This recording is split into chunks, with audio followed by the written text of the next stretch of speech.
बड़कागांव प्रखंड के समाजसेवी जनप्रतिनिधियों एवं बुद्धिजीवी महिलाओं ने अंतर्राष्ट्रीय महिला दिवस पर अपनी अपनी प्रतिक्रियाएं रखी, जिसमें विधायक अंबा प्रसाद ने कहा ASHA की शुरुआत यानी आशा की शुरुआत की जा रही है, जिससे कि रोजगार में पहली प्राथमिकता महिलाओं को दी जाएगी।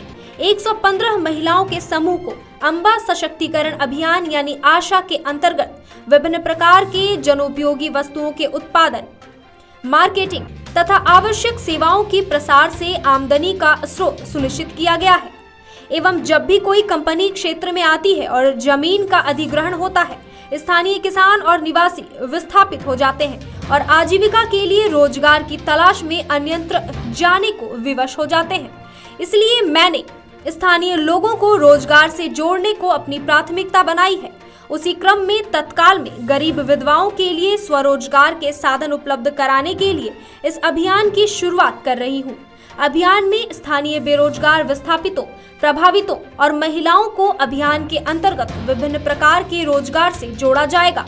शिक्षा के क्षेत्र में आगे बढ़ रही हैं लड़कियां। वार्डन लीलावती कुमारी, प्रखंड के साढ़ निवासी कस्तूरबा गांधी आवासीय विद्यालय के वार्डन सह शिक्षिका लीलावती कुमारी ने अपने विचार प्रकट करते हुए कहा कि अभी के दौर में शिक्षा के क्षेत्र में लड़कियों पर नजर डालें तो यह पाते हैं कि ये लड़कियां आजकल पढ़ाई लिखाई के अलावा अन्य में बढ़ चढ़कर बाजी मार रही हैं। इन्हें हर क्षेत्र में हम आगे बढ़ते हुए देख सकते हैं।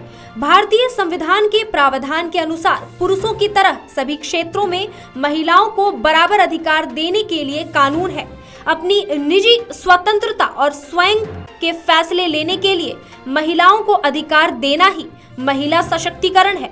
विकास का मुख्य उद्देश्य महिलाओं को सामर्थ्य बनाना है, क्योंकि एक सशक्त महिला अपने और अपने बच्चों के भविष्य को बनाने के साथ ही साथ देश के भविष्य को भी सुनिश्चित करती है। यानी महिलाओं का सशक्तिकरण करना बहुत जरूरी है। इसमें चाहे पुरुष हो या महिला, सभी का यह दायित्व बनता है कि कमजोर नारियों को ऐसे मुकाम पर खड़ा करने का प्रयास करें जो कंधे से कंधा मिलाकर चल सके। कंधे से कंधा मिलाकर चलती है नारी। मुखिया अनीता देवी। पश्चिमी पंचायत की मुखिया अनीता देवी ने कहा कि नारी सदैव पुरुष के साथ कंधे से कंधा मिलाकर तो चलती है, बल्कि उनसे भी अधिक जिम्मेदारियों का निर्वहन भी करती है। नारी इस तरह से भी सम्मानीय है। विवाह पश्चात तो महिलाओं पर और भी भारी जिम्मेदारियां आ जाती हैं। पति, सास ससुर, देवर ननद की सेवा के पश्चात उनके पास अपने लिए समय ही कहां बचता। वे कोल्हू के बैल की तरह मानिंद घर परिवार ही खटती रहती हैं। संतान के जन्म के बाद तो उनकी जिम्मेदारियां और भी बढ़ जाती हैं। घर परिवार चौके चूल्हे में खटने में ही एक आम महिला का जीवन कब बीत जाता है पता ही नहीं चलता। कई बार वे अपने अरमानों का भी गला घोट देती हैं घर परिवार की खातिर। उनके पास इतना भी समय नहीं बचता कि वे अपने लिए जिए। परिवार की खातिर अपना जीवन होम करने में भारतीय महिलाएं सबसे आगे हैं। एवं बच्चों में संस्कार डालना, बच्चों में संस्कार भरने का काम माँ के रूप में नारी द्वारा ही किया जाता है।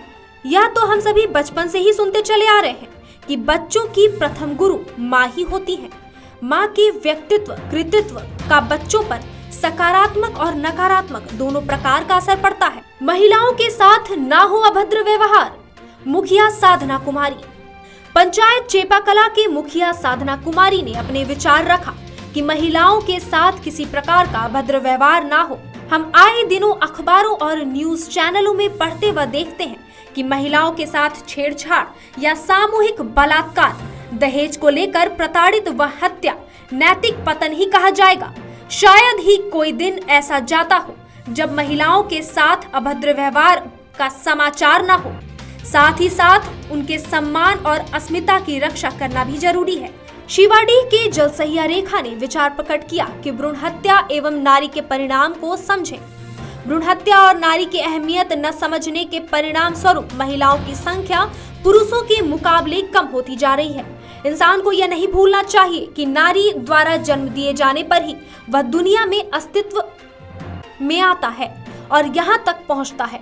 उसे ठुकराना या उसका अपमान करना बिल्कुल गलत है।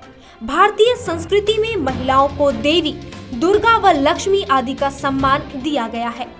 साण पंचायत समिति सदस्य सह कर्णपुरा महिला समाज के अध्यक्ष बासमती ने कहा कि आज पुरुष प्रधान समाज में महिलाएं अपने आप को नहीं पहचान पा रही हैं, जिसके कारण हर क्षेत्रों में महिलाओं की भागीदारी की कमी देखी जा रही है। लेकिन यह भी सत्य है कि महिलाओं के बिना देश और समाज का हर कार्य अधूरा ही रह जाता है।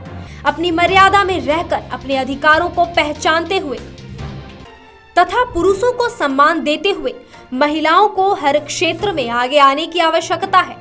बिना सम्मान, बिना सहयोग, बिना प्रशंसा प्रोत्साहन की महिलाएं आगे नहीं आ सकती। देश और समाज को जिसकी जरूरत है वैसी प्रतिभावान महिलाएं चार दीवारी के अंदर ही रह जाती हैं। जहां भी महिलाओं को पुरुषों के द्वारा मान सम्मान, सहयोग, प्रोत्साहन मिला है, चाहे आर्थिक हो, राजनीतिक हो, सामाजिक या सभी क्षेत्रों में महिलाएं पुरुषों से कहीं पीछे नहीं रही हैं। इसका इतिहास गवाह है। महिलाएं अपने अधिकार को समझें, आगे बढ़ने का कामयाबी रखें, समाजसेवी गिन्नी वर्मा ने कहा। महिलाओं के प्रति सम्मान, प्रशंसा और प्यार प्रकट करते हुए इस दिन को महिलाओं के आर्थिक, राजनीतिक और सामाजिक उपलब्धियों के उपलक्ष्य में उत्सव के तौर पर मनाते हैं, क्योंकि महिलाओं ने हमारे एक मां के रूप में, एक श्रमिक के रूप में तथा एक अच्छे नागरिक के रूप में अपनी भूमिका पूरी निष्ठा के साथ निर्वाह किया है। नारियां हमेशा ही अपने अद्भुत साहस, अथक प्रयास तथा दूरदर्शिता से अपनी पहचान बनाने में कामयाब रही हैं। क्षेत्र में जो गांव की महिलाएं हैं, नारी गौरव है, अभियान है, नारी ने रचा विधान है। हमारा नतमस्तक, उन्हें हमारा प्रणाम है। भाजपा नेत्री पूनम साहू ने अपने विचार प्रकट करते हुए कहा कि देश की आजादी में कई महिलाओं का सराहनीय योगदान रहा, जैसे कस्तूरबा गांधी आदि जैसी कुछ प्रसिद्ध महिलाओं ने अपने मन, वचन व कर्म से सारे जग संसार में अपना नाम रोशन किया है। कस्तूरबा गांधी ने महात्मा गांधी का बायां हाथ बनकर उनके कंधे से कंधा मिलाकर देश को आजाद करवाने में महत्वपूर्ण भूमिका निभाई है। इंदिरा गांधी ने अपने दृढ़ संकल्प के बल पर भारत व विश्व राजनीति को प्रभावित किया है। उन्हें लौह महिला यूं ही नहीं कहा जाता। इंदिरा गांधी ने पिता, पति व एक पुत्र के निधन के बावजूद हौसला नहीं खोया। दृढ़ चट्टान की तरह वे अपने कर्म क्षेत्र में कार्यरत रहीं। बड़कागांव से आनंद राज की रिपोर्ट।